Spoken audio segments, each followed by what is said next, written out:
그러든 말든 하는 자세입니다. 어차피 이쯤 되면 회사에 애정도 없고 매번 승진 누락시키는 팀장의 평가 기준도 못 믿겠고 그냥 회사가 다 싫은 상황일 겁니다. 이제부터 당신은 회사가 나를 실망시킨 만큼 나 또한 회사를 실망시키셔야 합니다. 그러나 그냥 적극적이지 않고 회사 위기의 순간에도 편안히 지켜보는 겁니다. 나를 실망시킨 회사 잘 되든 말든 큰 관심 없는 정도로 관심 가져봤자 어차피 승진도 연봉 상승도 안 되는 경험을 오랫동안 해왔는데 또 속으라고?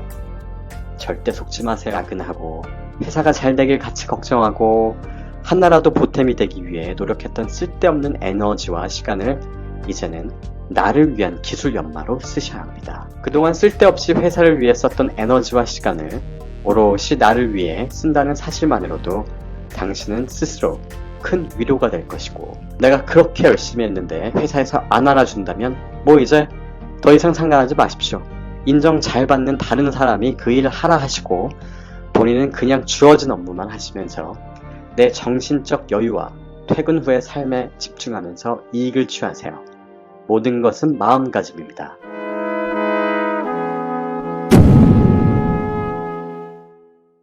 6. 직장 내 괴롭힘.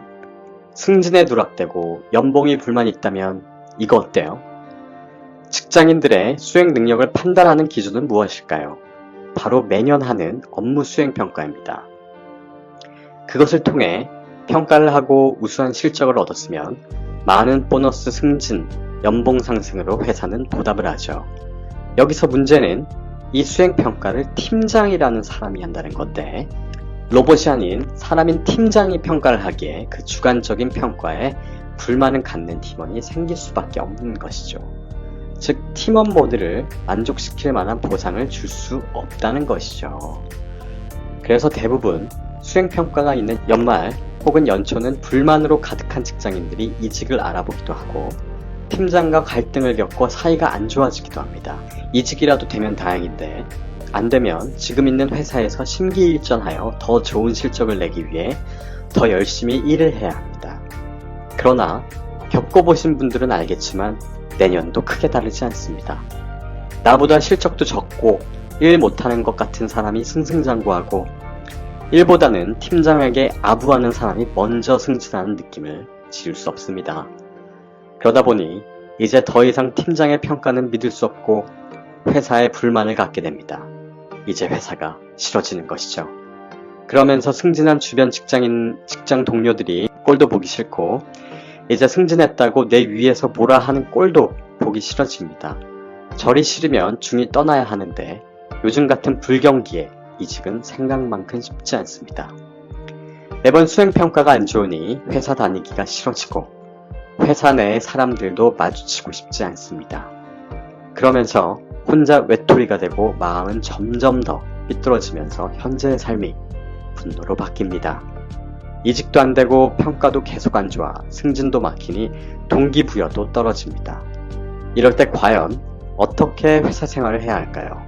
그냥 그만두면 월급이 끊기고 다니자니 열받아서 스트레스 받고 딜레마에 빠져버린 나의 회사 생활 돌파구는 없을까요? 저는 돌파구로서 다음 방법을 추천드리는데 그것은 바로 그러든 말든 하는 자세입니다. 어차피 이쯤 되면 회사에 애정도 없고 매번 승진 누락시키는 팀장의 평가 기준도 못 믿겠고 그냥 회사가 다 싫은 상황일 겁니다. 이것은 어떻게 보면 팀장이 인력 관리를 못한 이유가 큰 것이기 때문에 크게 죄책감 느낄 필요도 없으십니다. 이제부터 당신은 회사가 나를 실망시킨 만큼 나 또한 회사를 실망시키셔야 합니다. 그러나 이것을 드러내면 회사에서 공격을 하기 때문에 속으로만 조용히 드러나지 않고 회사를 실망시켜야 합니다. 오랫동안 나를 실망시킨 회사, 이제 회사가 잘 되든 말든 별로 신경 쓰지 말아야 합니다. 그래서 팀장이 의견을 물어도 생각해 보겠습니다로 답변을 하실 것이고요. 회사의 위기의 순간이 와도 조용히 속으로 망하든 말든의 자세로 회사를 바라보실 겁니다. 그래서 이제 당신은 영혼 없이 회사를 다니는 직원이 되는 겁니다. 과거에 비해 급격히 바뀐 당신의 모습에 팀장이 이유를 묻는다면 건강이 안 좋다, 개인적인 이유와 같이 적당히 둘러대고 계속 회사를 조용히 실망시키세요. 다만 주의할 점은 이러한 태도는 극단적이지 않고 적당히 선을 넘지 않은 선에서 하셔야 합니다. 즉 주어진 업무는 꼭 하시고 욕먹지 않을 정도까지만 일을 하긴 하셔야 한다는 것이죠.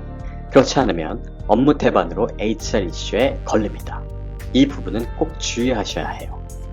그냥 적극적이지 않고 회사 위기의 순간에도 편안히 지켜보는 겁니다. 나를 실망시킨 회사 잘 되든 말든 큰 관심 없는 정도로 관심 가져봤자 어차피 승진도 연봉 상승도 안 되는 경험을 오랫동안 해왔는데 또 속으라고? 절대 속지 마세요. 충분히 속으셨고 충분히 회사 생각 많이 하셨습니다. 회사가 잘못한 거고 팀장이 인력 관리 못한 거예요.